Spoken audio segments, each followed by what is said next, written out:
French in the wind. The last episode of WildChild found us hiding in the Cooper River Marina for a week of bad weather. Despite the terrible weather and gloomy conditions, we got a lot of boat projects done and repairs on the boat. We made some friends with really cool local sailors, but eventually, it's time for WildChild to jump back out into the ocean again. We gotta go south.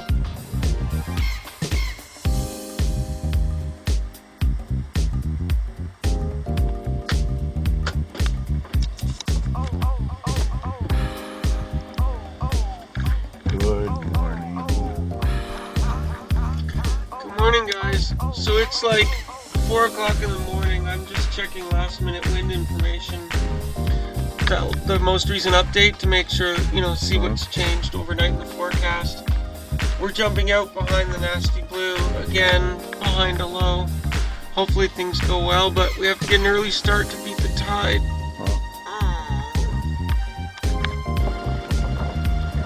I think in technical Navy terms they call this "Oh dark 30" or "Oh dark 100 hours" or "Oh my God, please let me go back to sleep." It's a technical sailing thing. Good morning, sailing fans. It's 5 o'clock in the morning. It's dark out. We're tired. It's hard to wake up early, but the current's actually in our favor right now, and it'll turn against us soon. We want to make as many miles out towards the ocean as we can.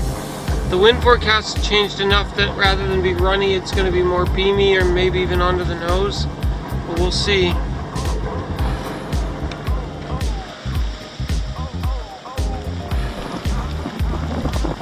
Isn't it fun to navigate your vessel under a bridge in the dark and through a narrow shipping channel and around shipping traffic in the dark when you're blind? Not stressful at all. But we safely navigate our way out in the dark, and by sunrise, we find ourselves out in the channel.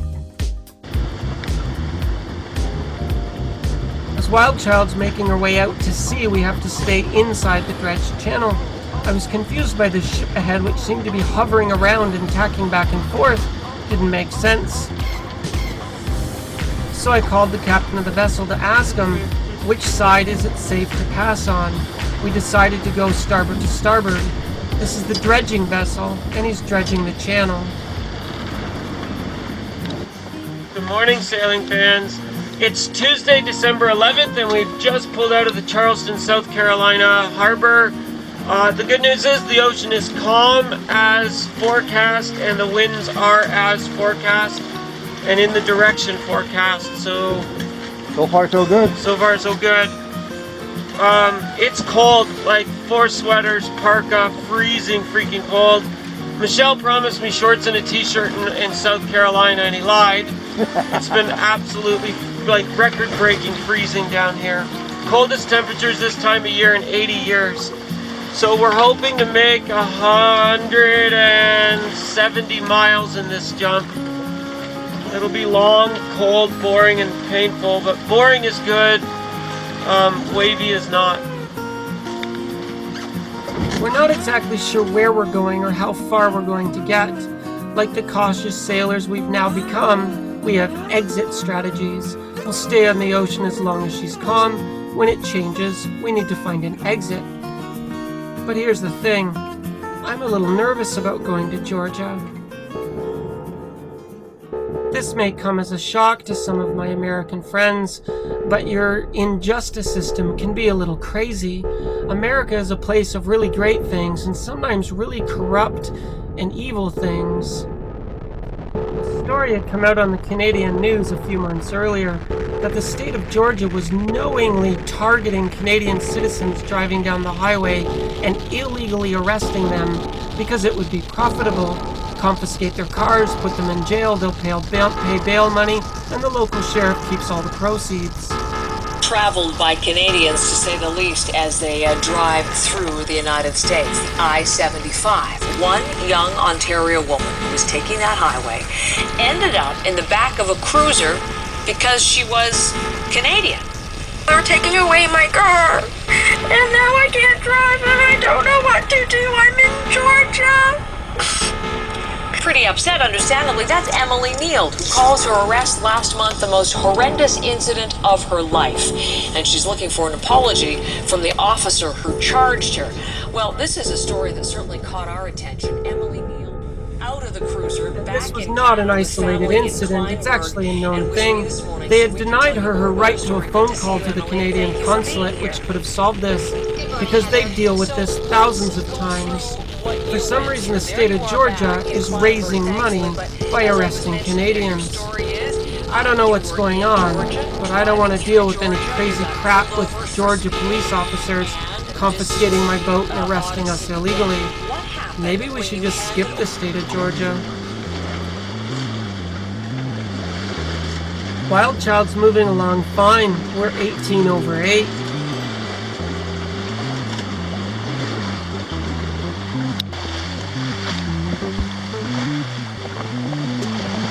The ocean is calm now, so let's see how many miles we can make before it goes nasty again.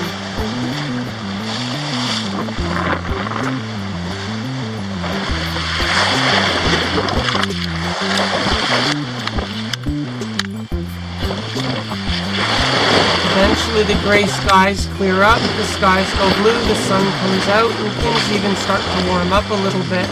We can take our gloves off. This is good sailing.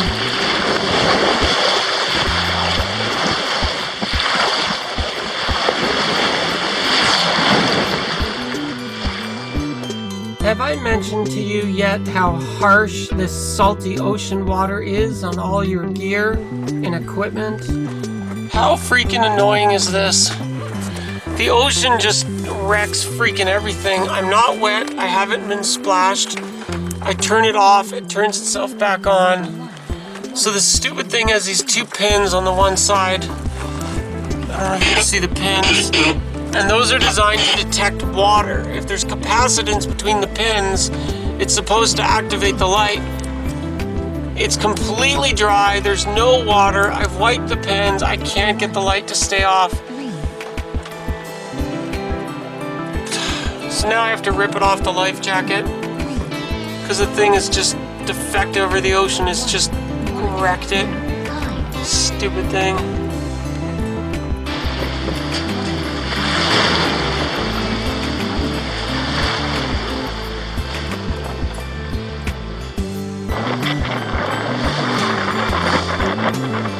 You can see that when we're ocean sailing and we bring the dinghy on deck, we pull the storm sail back and attach it to the baby stay to make more room on the deck.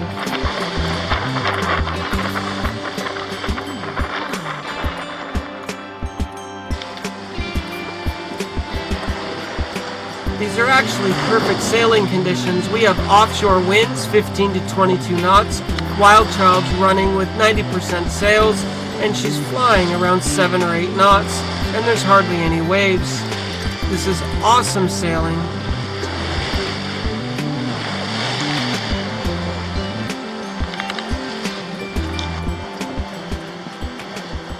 You have to appreciate a boat with a good autopilot that drives itself.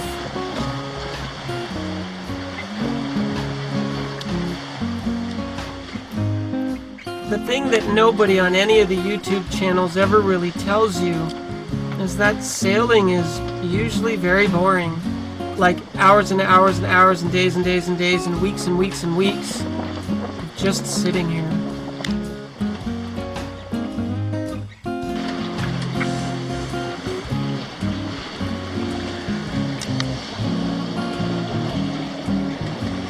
And the good news is, though, as the day wears on and the sailing conditions remain perfect, it looks like we can skip the state of Georgia altogether and try to reach our way into Florida.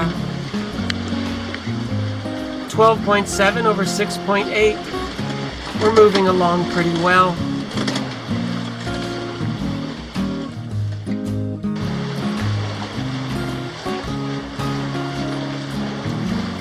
Let's see how the night goes.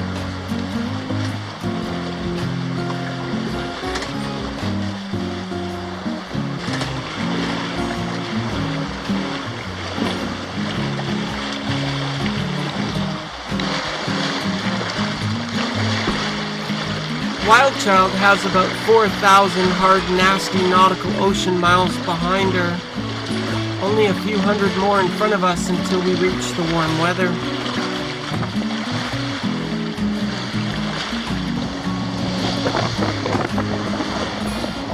You can see the heel of the boat, and the deck is wet because sometimes the salty spray is washing over the starboard rail.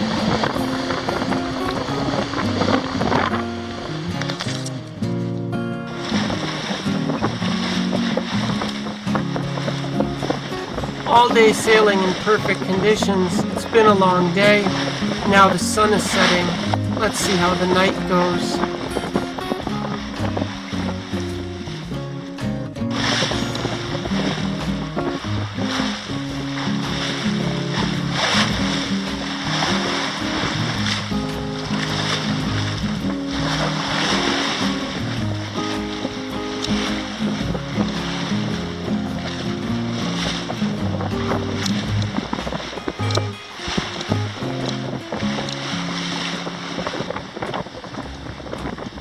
One of the basic safety rules we have on WildChild is that as the sun sets, you better reef.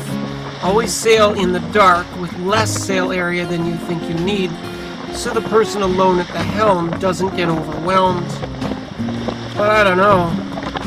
Do you think we should reef now? Conditions are so perfect.